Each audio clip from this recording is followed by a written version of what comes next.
द्वितीय अध्याय सप्तषष्ठी श्लोक। इंद्रियाणां हि चरतां यन्मनोनुविधीयते तदस्य हरति प्रज्ञां वायुर्नावमिवाम्भसि। भगवान बोले, जिस प्रकार प्रचंड वायु अपने तीव्र वेग से जल पर तैरती हुई नाव को दूर तक बहा कर ले जाती है, उसी प्रकार से अनियंत्रित इंद्रियों में से कोई एक, जिसमें मन अधिक लिप्त रहता है, बुद्धि का विनाश कर देती है। इस श्लोक में भगवान श्री कृष्ण अर्जुन को यह समझा रहे हैं कि जब मनुष्य के मन को उसकी इंद्रियां नियंत्रित करती है, तब उसकी बुद्धि नष्ट हो जाती है। जैसे कि तेज हवा पानी में नाव को बहा कर ले जाती है।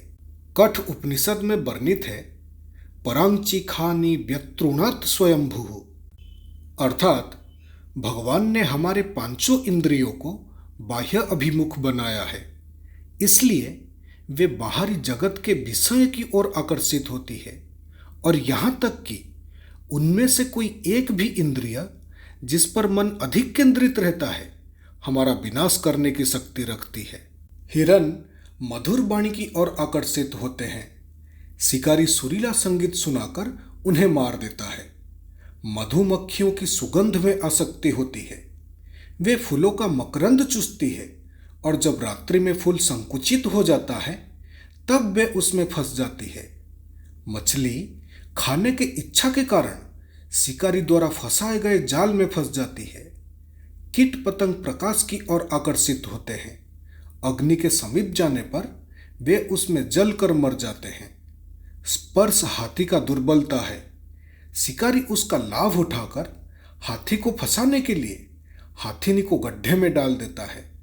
हाथीनी को स्पर्श करने के लिए हाथी जब गड्ढे में गिर जाता है, तब वो बाहर निकलने में असमर्थ होता है और शिकारी द्वारा मारा जाता है। तब फिर मनुष्य का कैसा दुर्भाग्य होगा जो सभी पांचों इंद्रियों के विषयों का भोग करता है।